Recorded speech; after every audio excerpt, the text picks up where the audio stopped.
भोपाल की ट्विशा शर्मा केस में अब सीबीआई ने जांच की कमान संभाल ली है। सोमवार को भोपाल पहुंची सीबीआई की टीम ने कटारा हिल्स थाने में पहले से दर्ज मामले को री रजिस्टर किया और पूरे केस को भोपाल पुलिस से टेकओवर ले लिया।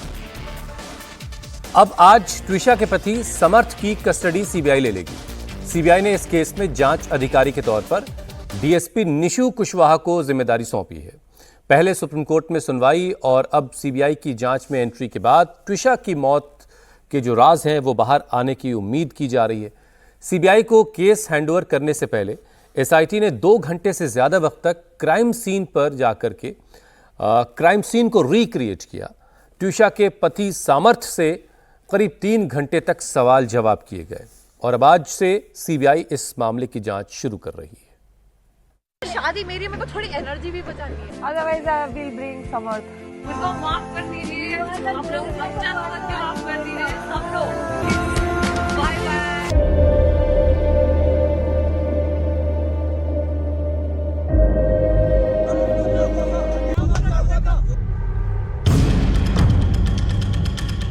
भोपाल की ट्विशा अपनी हंसती खेलती जिंदगी को खुद ही कैसे खत्म कर सकती है? आखिर 12 मई की शाम ऐसा क्या हुआ कि ट्विशा अपनी ससुराल में फंदे से लटकी पाई गई?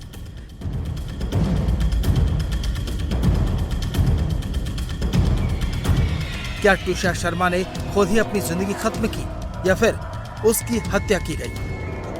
अब इस मिस्ट्री से जल्द ही पर्दा उठने वाला है। भोपाल की हाई प्रोफाइल ट्विशा शर्मा मौत मामले में भोपाल से दिल्ली तक एक्शन तेज है। अब इस केस में दिल्ली की सबसे बड़ी जांच एजेंसी सीबीआई का एक्शन शुरू हो गया है। सोमवार को भोपाल पहुंची सीबीआई की टीम ने केस का हैंडओवर ले लिया और भोपाल के कटरा हिल्स थाने में दर्ज एफआईआर को री रजिस्टर करके जांच शुरू कर दी। ट्विशा सुसाइड मामले की जांच सीबीआई के दिल्ली हेडक्वार्टर में पोस्टेड एसपी राजवीर सिंह के नेतृत्व में होगी। जांच अधिकारी के तौर पर डीएसपी निशु कुशवाहा को नियुक्त किया गया है। सीबीआई अब इस मामले में दहेज हत्या, प्रताड़ना, साजिश और दूसरे संभावित आरोपों की जांच करेगी। सीबीआई ने इस मामले में दहेज हत्या का मामला दर्ज किया है। इस एफआईआर में भी आरोपी समर्थ सिंह और गिरिबाला ही हैं।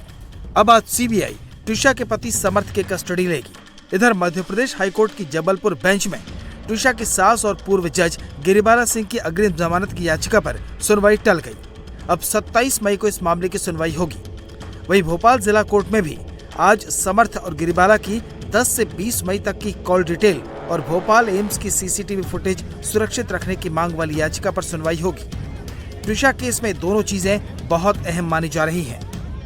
देखिए, एक क्रिमिनल ट्रायल में सब कुछ इन्वेस्टिगेशन पे डिपेंड करता है। अगर इन्वेस्टिगेशन ही सही नहीं होगा तो हम ट्रायल भी क्या ही सस्टेन हो पाएगी। तो इसीलिए हमारा शुरू से डिमांड फेयर इन्वेस्टिगेशन की थी, वो आज हमें पूरी होती दिख रही है। और माननीय सर्वोच्च न्यायालय ने कहा है कि अब जबकि वो एक इंडिपेंडेंट सेंट्रल एजेंसी के पास जांच के लिए जा रहा है तो उनका कहना है कि दोनों परिवारों से उनका एक्सपेक्टेशन है कि दोनों परिवार और जो विक्टिम हैं उनके भी सारे विटनेसेस जो हैं और एक्यूज के भी जो विटनेसेस हो सकते हैं, जो भी स्टेटमेंट देना है वो इंडिपेंडेंट जांच एजेंसी के सामने ही अपना पक्ष रखें। अब उसको पब्लिकली ना करें, नहीं तो उनका ऐसा सोचना है कि इससे जांच प्रभावित हो सकती है। इसीलिए इसको अब सीबीआई के लिए करें। हम बहुत ज्यादा ट्विशा के परिवार की ओर से हम बहुत ज्यादा माननीय सर्वोच्च न्यायालय के शुक्रगुजार हैं कि उन्होंने स्वयं इसको संज्ञान में लिया। सुप्रीम कोर्ट ने सबसे पहले सुबह सुनवाई करी उस मामले पर जो सुयो मोटो कॉग्निजेंस उन्होंने लिया था। एक लंबे डिस्कशन के बाद फाइनली सुप्रीम कोर्ट ने ऑर्डर करा है कि विक्टिम की जो फैमिली है, चाहे विक्टिम की फैमिली हो चाहे अक्यूज की फैमिली, वो मीडिया में आके अपने बाइट या स्टेटमेंट देने से अच्छा है कि वो इन्वेस्टिगेटिंग एजेंसी के साथ कोऑपरेट करें, उनको अपने स्टेटमेंट दें। और अश्योरेंस सॉलिसिटर जनरल सर का रहा है कि जल्द से जल्द सीबीआई इस केस को टेकअप करेगी। इसी डायरेक्शन के साथ वो सुप्रीम कोर्ट का जो सुयो मोटो केस था वो डिस्पोज ऑफ हुआ है। हाई कोर्ट में शासन की तरफ से नोटिस जो है वो गिरिबाला जो आरोपी हैं जिनको एंटिसिपेटरी बेल मिली थी उन्हें सर्व हो चुका था। विक्टिम की तरफ से जो केस लगाया गया है कैंसिलेशन के लिए उसका उन्हें सर्व नहीं हुई थी कॉपी, जो सर्व करा दी गई है और 27 तारीख को 2:30 बजे उस पर हेयरिंग है। एक प्रिजर्वेशन एप्लीकेशन फाइल करी थी हमने एम्स के सीसीटीवी फुटेजेस के लिए और कुछ नंबर्स हैं जो बाद में इनके द्वारा ही प्रस्तुत करे गए। 12 तारीख से लेके 20 तारीख तक उन नंबर्स की प्रिजर्वेशन, उनके टावर लोकेशंस और उनके मालिक कौन है उनके नाम के संबंध में जो एप्लीकेशन फाइल करी थी उस पर हेयरिंग उन्होंने रखी है, क्योंकि पुलिस ने अभी तक उसमें अपना प्रतिवेदन जमा नहीं करा। सोमवार को सीबीआई के हैंडओवर लेने से पहले एसआईटी ट्विशा के पति समर्थ सिंह को लेकर उनके घर पहुंची। 2 घंटे तक सीन को रिक्रिएट किया गया। एसआईटी ने हर उस बारीकी को देखा जो पहले छूट गई थी। सीन रिक्रिएट करने से पहले समर्थ से 3 घंटे पूछताछ की गई। एसआईटी की पूछताछ में समर्थ ने बताया कि गर्भपात के बाद से ट्विशा परेशान थी। वहीं जब एसआईटी ने समर्थ से उनके फरारी को लेकर सवाल किए तो उसने बार बार जांच टीम को गुमराह करने की कोशिश की। पूछताछ के दौरान समर्थ ने ट्विशा को 7 लाख रुपए देने के दावे को दोहराया। एसआईटी ने समर्थ का लैपटॉप, मोबाइल फोन, पासपोर्ट, आधार कार्ड और दूसरे अहम डॉक्यूमेंट्स जब्त कर लिए हैं। पुलिस के मुताबिक ट्विशा के सास गिरिबाला से भी इस मामले में पूछताछ की गई है। रिमांड में उनसे पूछताछ जारी है, काफ़ी गहन पूछताछ कर रहे हैं और जो भी पूछताछ में बताया जाता है उसको वेरीफाई किया जाता है, उससे कई तरह के क्रॉस क्वेश्चन किए जाते हैं। तो अभी तो पूछताछ जारी है। जो आरोपी होता है वो तो बचने की कोशिश करता ही है, तभी तो पूछताछ में टाइम लगता है। वो जो बताएगा उसको वेरीफाई किया जाएगा, इसलिए टाइम लगता है। बैंक ट्रांजैक्शन भी और बहुत सारी जो इससे रिलेटेड जितनी भी डिटेल्स हैं। गिरिबाला सिंह के बयान हो गए क्या सर? 3 बार नोटिस किया था आप लोगों ने? उनसे कुछ पूछताछ हुई है और बाकी और भी बहुत सारी पूछताछ करना बाकी है। तो ये आप आए गए थे या वो आई थी क्या? नहीं, अपनी पुलिस पार्टी ने जाकर पूछताछ की। अच्छा, जब सीसीटीवी से कोई छेड़खानी नहीं हुई है। पीड़ित परिवार ने ट्विशा शर्मा मौत मामले में गिरिबाला पर अपने रसूख का इस्तेमाल करके केस को प्रभावित करने के आरोप लगाए। वहीं सोमवार को ट्विशा को न्याय दिलाने के लिए इस देश की सबसे बड़ी अदालत से लेकर लोअर कोर्ट तक सुनवाई हुई।